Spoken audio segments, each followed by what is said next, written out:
To sum up this video in one sentence, there is no set path in life. There is no right and wrong.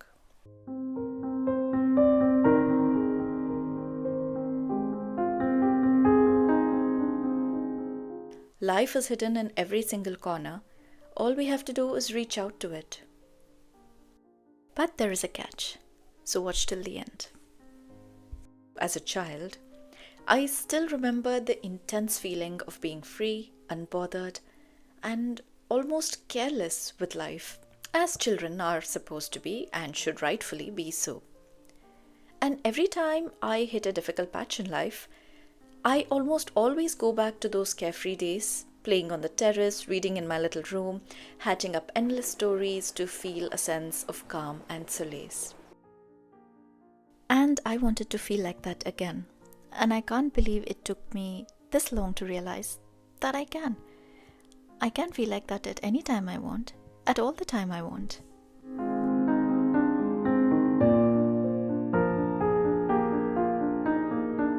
You see, we are so often fed with things like, you have to be serious in life, you have to choose the right path, and we're made to feel as if every single success that we are told to strive towards, it should be inevitable, and that any failure or any swimming away from the tide would make us unforgivable. And this conditioning happens very slowly, very gradually, yet insistently and silently. We get so lost in achieving these goals that sometimes they're not even set by us, but indirectly conditioned within our minds, that we forget that there are different ways to look at life, and that each way is as valid as the other, and each is as beautiful as the other. I am deeply humbled and deeply proud at the same time of being an artist. I think art is what gives meaning to my life, and it's the lens through which I understand life. And since I can remember, art is all I have done.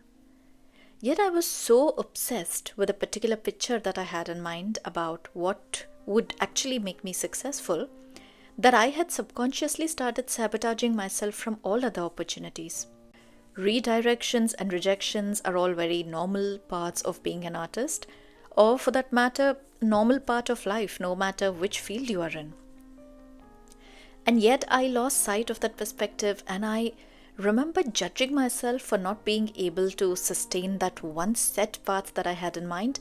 I remember being really harsh for not achieving the expected standards through art that I wanted to.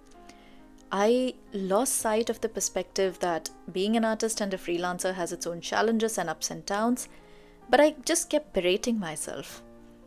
And now that I look back, those redirections and challenges are what have actually fed my art.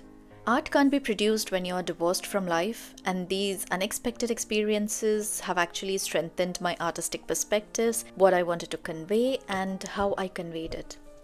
And the amount of sensitivity, life lessons, and the broadening of my visions that these challenges have instigated has been immense. It is easy to say this now when I look back, but it is definitely not a rosy path to travel for sure, but it can get softer if you want it to. This also does not mean that it is okay to continuously keep changing your goals and your aims and what you want to do in life and achieve in life. But I think somewhere or the other, we all need to learn to properly fine-tune them, I guess, because each person's life circumstances are also completely different. So there is no one-size-fits-all.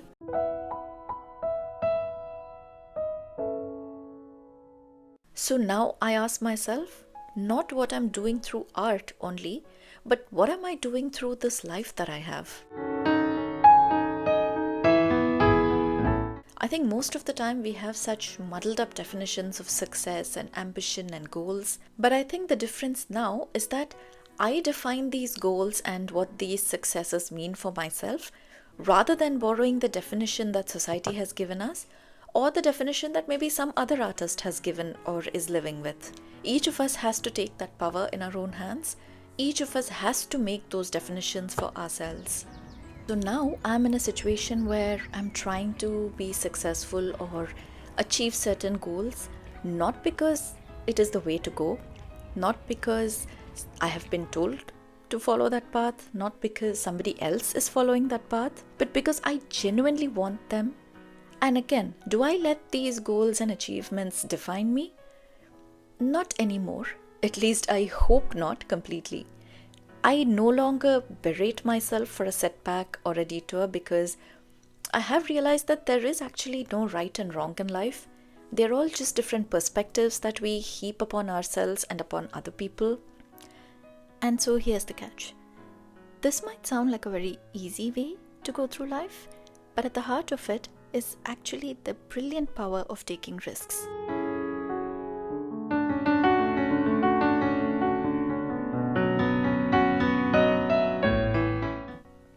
Let me explain. No matter what path you choose in life, there is always a sense of risk because you never know how it is going to turn out. And yet the freedom and the awareness to change paths when necessary, to change your goals, modify your goals, change your perspectives when you want to, is a very courageous thing to do. At the outset, everything that I have shared until now might sound very easy, but I think just growing the awareness to stop living your life through the conditioning of society is a huge deal for many of us. And then to take the practical steps to actually implement that is a matter of great risk. But it's always worth it because this way, no matter how the path turns out, you're always happy and at peace because you chose it. It is you who's accountable, and you know that because you have already changed and modified once, you can change and modify again if you really want to. Life has a beautiful way of holding your hand if you have that faith on yourself. And having that faith in ourselves is a long lesson for most of us.